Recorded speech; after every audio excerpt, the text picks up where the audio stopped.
আমি আজকে আবার একটা নতুন রেসিপি এনেছি। আমি এটা আজকে প্রেসারে রান্না করে দেখাবো। বিরিয়ানি, মানে আমরা এটার নাম দিয়েছি লটর পটর। চিকেন দিয়েও হয়, ভেজও হয়। সেটা আমি প্রেসারে কত তাড়াতাড়ি বানাই সেটাই আপনাদের সঙ্গে আজকে শেয়ার করব।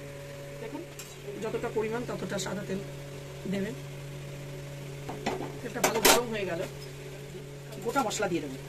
গোটা বলতে এলাচ, দারচিনি,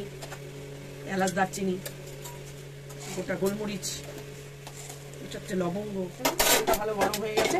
এবার আমি এর মধ্যে পেঁয়াজ দিয়ে দেবো, পরিমাণ মতো পেঁয়াজ দিয়ে দিলাম এর মধ্যে। এখানে সব ভেজিস গুলো কেটে রেখেছি, গাজর আছে, বিনস আছে, ফুলকপি আছে, আলু আছে, সব দিয়ে আমি মিক্সড করে এই বিরিয়ানিটা বানাবো। এই পেঁয়াজের মধ্যে টমেটো দিয়ে দিলাম, তার জন্য আমি একটু লবণ দিয়ে দিচ্ছি।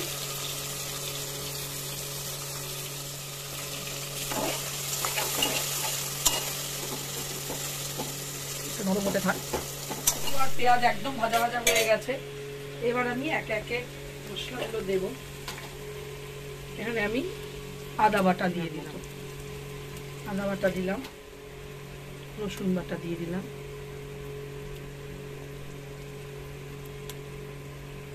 রসুন দিয়ে দিলাম। এবার এগুলো একটু নাড়াচাড়া করবো। প্রেশারটাকে চেঞ্জ করে নিলাম, যেহেতু অতগুলো জিনিস ওই ছোট প্রেশারে হবে না, করে নেবো। এবার এর মধ্যে একটু নাড়াচাড়া করে নিলাম। চিকেনটাও এর মধ্যে দিয়ে দেবো। এখন কাঁচা চিকেনটাই দেবো, সবজিগুলোও দেবো, কাঁচা চিকেনও দেবো। এই যেখানে চিকেন, এটা দিয়ে দেবো এর মধ্যে। এটা রাখা সবজিগুলো এর মধ্যে দিয়ে দেবো।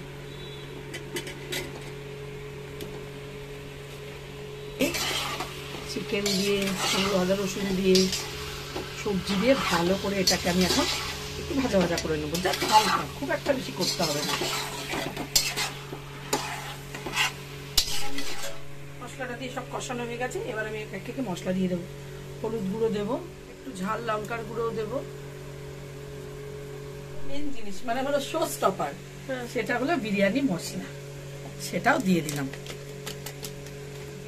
চাল দেরাদুন রাইস, সেটাও আমি দিয়ে দেব। এটা হলো হোমমেড একদম চটজলদি বিরিয়ানি। ভালো করে চাল দিয়ে একটু কষিয়ে নেব। এবার এর মধ্যে একটু কেওড়া জল, একটু গোলাপ জল সব দেবো, অল্প অল্প দেবো। মশলা দিয়ে সব কষানো হয়ে গেছে, বেশি কষাতে হবে না।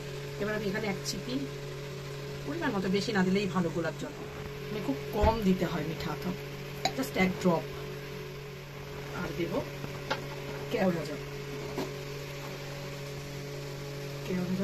বেশি দেবো না, এক চিপি দেবো, চিপি আর একটু দিয়ে দেবো। দিয়ে এবার আমি এটাকে ভালো করে মিশিয়ে নেব। এবার আমি জল দিয়ে দেবো। জল এমন দিতে হবে যাতে চালের থেকে এক কর ওপরে থাকে। প্রেসারে করছি তো, তাই তার মাপটা মেন, কারণ নাহলে ভাতটা পুরো গলে যাবে, বেশি হয়ে গেলে জল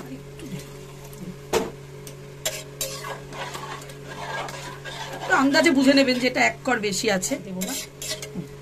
হয়ে গেছে। এবার আমি এটাকে আটকিয়ে দেবো, দিয়ে জোর 3টে 4টে, একটু মিডিয়াম করে দেবেন, তারপরে আগুনটা বাড়িয়ে দেবেন, দিয়ে 4টে সিটি দিয়ে বন্ধ করে রেখে দেবেন। এবার এটাকে হতে দেবো। প্রথমে মিডিয়াম কাজ করে দেবো, তারপরে ফুল আঁচ করে দেবো। দেখুন পুরো রেডি, দেখেছেন কি সুন্দর হয়েছে। এই দেখুন,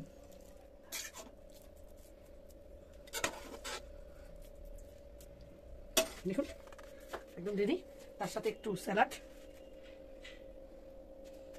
গরম গরম বিরিয়ানি জাস্ট জমে যাবে। দেখুন, বাড়িতে খুব সহজ, তাড়াতাড়ি হয়েও যাচ্ছে। ইচ্ছে হচ্ছে না রাতে ঝটপট এটা বানিয়ে আপনারা এটা খেতে পারেন, খুব ভালো লাগবে। হয়তো একদম দোকানের মতো হবে না, কিন্তু হোমমেড বিরিয়ানির মজাই আলাদা। আপনাদের ভালো লাগলে আপনারাও এটা বানিয়ে খাবেন, বাড়িতে করে দেখবেন কিরকম, আমার রেসিপিগুলো আপনাদের কিরকম লাগছে সেটা অবশ্যই আমাকে কমেন্ট করে জানাবেন। আমার ভিডিওটি ভালো লাগলে লাইক, কমেন্ট, শেয়ার করে দেবেন, আমি এগিয়ে নিয়ে যেতে সাহায্য করবেন। Bye bye.